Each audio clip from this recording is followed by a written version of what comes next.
حضرت امام علی علیہ السلام کا فرمانے عالی شان ہے، جس کا عقل ٹھیک نہ ہو وہ اپنے خیال میں اصلاح کرتا ہے مگر اس سے فساد برپا ہوتا ہے۔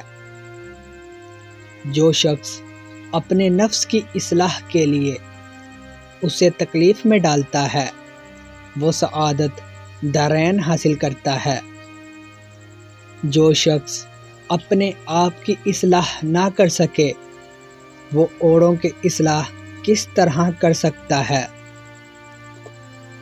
اگر کوئی کام بگڑ جائے تو اس کی اصلاح کرو، اور اگر کسی کے ساتھ احسان کرے تو اس کو پورا کرو۔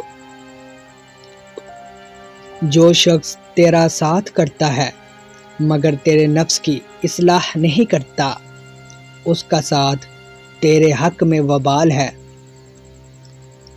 حضرت علی رضی اللہ تعالی عنہ نے فرمایا، جس شخص کی اصلاح عزت کرنے سے نہیں ہوتی وہ ذلیل و خوار کرنے سے درست ہو جاتا ہے۔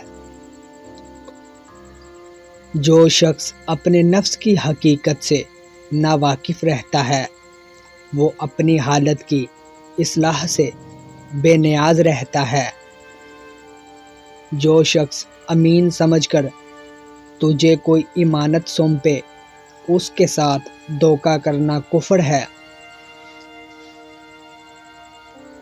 جس شخص کی دیانت داری درست اور صحیح ہوتی ہے اس کی امانت داری بھی ٹھیک ہوتی ہے۔ لمبی امیدوں کا اصرار رکھنے سے پرہیز کر کہ یہ بیوقوفوں کی خصلت ہے۔ اللہ تعالیٰ کی اطاعت میں اپنے دلوں کے ساتھ لڑائی اور مقابلہ کرو، کیونکہ یہ بہت جلدی حملہ کرنے لگتے ہیں۔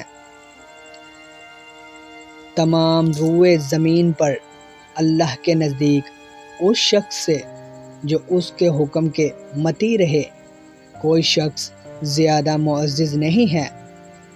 جو شخص اللہ کی اطاعت کرتا ہے اس کو نہایت زبردست مدد ملتی ہے۔ خوشی ہے اس آنکھ کے لیے جس نے اللہ کی اطاعت میں اپنی نیند کو چھوڑا۔